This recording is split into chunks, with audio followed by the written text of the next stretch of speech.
Stage پہ سامنے حضرت کے پاس،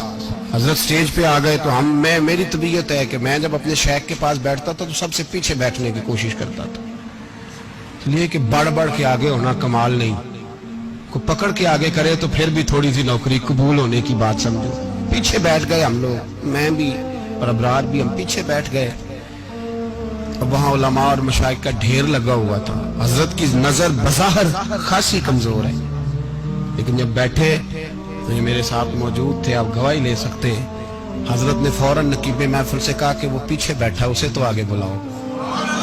تو میں جب اٹھا نا تو آپ یقین کریں میرا دل کرتا تھا پھاڑ ڈالوں کپڑے، اور میں یہاں لوگوں کو بتاؤں کہ بے خبر ہو جو غلاموں سے واقعہ کیا ہے۔ ہم لوگ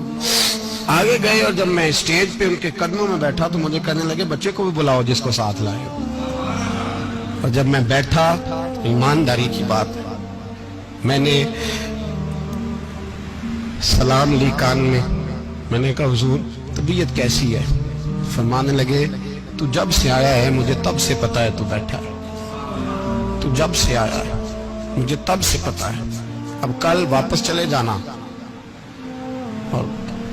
جا کے وہاں دین کی نوکری کرنا، تو جب سے آیا ہے مجھے تب سے۔ مجھے فرمانے لگے کہ تو جب سے آیا ہے نا مجھے تب سے پتا ہے، جاؤ نوکری کرو۔ اور ایک جملہ کبھی نہیں بھولتا، فرمانے لگے میں تو تمہارے ساتھ ہی ہوتا ہوں، بس بات ختم ہو گئی، معاملات حل ہو گئے۔ باتیں بڑی ہیں، جو کروں تو کیا کروں، کہو تو راز حیات کہہ دوں، حقیقت کائنات کہہ دوں، وہ بات کہہ دوں جو پتھروں کے دلوں کو بھی پاش پاش کر دوں۔ مجھے ایک شخص کہنے لگا ہر اسٹیج پہ چھائے ہوئے نظر آتے ہو۔ میں نے کہا کیا کروں، سب سے پیچھے بیٹھا ہوتا ہوں، سب سے پیچھے، لیکن وقت کا غوث اٹھا کے جس کو اسٹیج پہ بٹھائے اسے پیچھے کون بٹھا سکتا ہے؟ ہم وہ جڑیاں گڈیاں اب پہ اڈیاں، ہم نے ان کی زندگی میں رانائی دیکھی ہے، غریب پروری دیکھی ہے۔ میں اتنا بڑا نذرانہ نہیں کبھی ان کو دے سکا، میں کسان کا بیٹا ہوں، میں تو ابھی 9th کلاس میں تھا، میرے ابا جی پردہ کر گئے تھے، میں نے بڑی غربت میں وقت گزارا ہے، لیکن مجھے ان کے ارب اور کھرب پتی مرید ہیں۔ کھرب وہاں لوگ کروڑوں روپیہ لے کے لائنوں میں کھڑے ہوتے ہیں، میں غریب باپ کا بیٹا اور مستعار زندگی، لیکن میں نے انہیں عزت دیتے دیکھا ہے، میں نے دیکھا ہے وہ قریب بلانے والے، وہ پیار کرنے والے۔ میں نے ان کی غریب، لوگ کہتے ہیں میرا پیر غریب نواز ہے، اور قسم اللہ کی میرا پیر غریب نواز ہے۔ میں نے غریب نوازی دیکھی ہے، میں نے وہ رنگ دیکھا ہے، میں نے وہ جلوہ دیکھا ہے۔ ان کے نرگسی ہونٹ جب کبھی کبھی میرے پیشانی کا بوسہ لیتے تو مجھے یوں لگتا کہ اللہ نے جتنی خوشبو دنیا میں رکھی تھی میرے شیخ نے ساری میرے وجود کے اندر اڈیل دی۔ بریلی سے جب میری واپسی تھی اور میں پلٹ رہا تھا تو میں ملاقات کرنے گیا، میری طبیعت میں یہ رانائی تھی کہ خدا خیر کرے، میں پلٹ رہا ہوں۔ میں ملاقات کر کے جب واپس باہر آ گیا، میرے ساتھ ایک شخص تھا تو مجھے پھر بلایا، جب میں دوبارہ اندر گیا تو مجھے اپنی جیب سے کچھ روپے نکال کے دیے، فرمانے لگے یہ خرچ ہے آنے جانے کا اور کبھی محسوس نہ کرنا۔ مجھے وہ سب لوگوں کے بیچ میں دیتے تو میرے لیے اعزاز تھا، لیکن میرے جیسے غریب کو نوازنا بھی اور اس کی عزت کا بھی خیال کرنا، یہ مقام، یہ رنگ، میرے پاس کروڑوں باتیں ہیں، بلکہ میں صاف کہوں گا کہ انہی کی محفل سوارتا ہوں، چراغ میرا ہے رات ان کی، میں انہی کے مطلب کی کہہ رہا ہوں، زبان میری ہے بات ان کی۔ لوگ اپنے ابے کی گدی پہ بیٹھ کے بڑے لوگ ہوتے ہیں، لیکن میں نے بتایا کہ میرے ابا جی کسان تھے، کسی بڑی گدی سے تعلق نہیں، میں کسی جماعت میں کبھی نہیں گیا، کوئی سہارا نہیں لیا۔ مسجد بھی وہ ہے جہاں جب میں آیا تھا تو 3 لوگ نماز کے لیے ہوتے تھے تو کبھی تیسرا ڈھونڈنا پڑتا تھا۔ جتنے جلوے، جتنی رانائیاں، جتنا حسن، جتنی تازگیاں، اور میرے عزیزوں کے چہروں پر یہ جو نورانیت کا حسن آپ کو نظر آتا ہے نا، یہ میرے حضرت کی ہونٹ سے نکلی ہوئی صرف ایک دعا کا صدقہ ہے، صرف ایک دعا کا صدقہ ہے، صرف ایک دعا کا صدقہ۔ تو بھائی وہ کبھی کبھی یہ شعر پڑھتے ہیں نا میرے عزیز، تو وہ میرے لیے پڑھتے ہیں، میرے لیے شعر پڑھتے ہیں کہ جے کر سائیں وساؤن کچھ اجیاں نو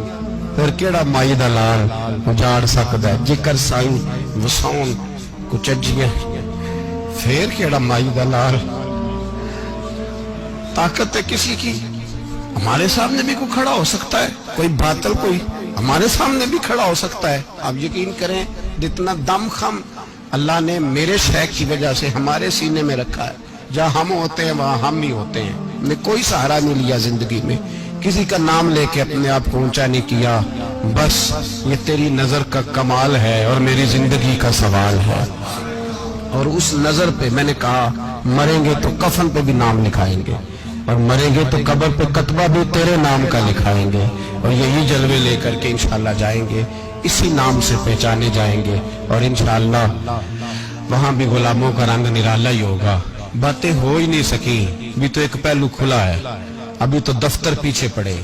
انشاءاللہ پھر ایک نشست رکھوں گا، ان کی باتیں پھر سنوں گا، اور یہ باتیں ہوتی رہیں گی انشاءاللہ تعالی۔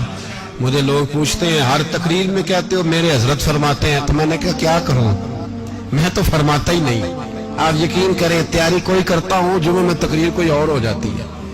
وہاں کچھ اور کتابیں کچھ اور دیکھ کے آتا ہوں، یہاں کچھ اور ہو جاتی ہے، پھر سمجھ آتی ہے کہ تو بولنے والا ہے ہی نہیں، کوئی اور ہے جو تجھے سبق پڑھاتا ہے، جو تجھے کہتا ہے اس طرح کر کے بات کر، اس طرح کر کے۔ ایک شخص مجھے ناروے سے رات فون کر رہا تھا، کہنے لگا حضرت صاحب آپ کی باتیں میرے سیدھے دل میں لگتی ہیں، اور یہاں بیٹھ کے صحیح ہو گیا ہوں، فیس بک پہ سن کے ہی وجہ کیا ہے؟ میں کہتے مجھے بھی نہیں پتا،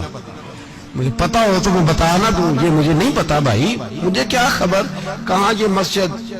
جو کہاں دنیا سے بھی دور ہے، اور کہاں ناروے اور کہاں لندن اور کہاں سارا زمانہ اور کہاں یہ دنیا، ہمیں نہیں پتا۔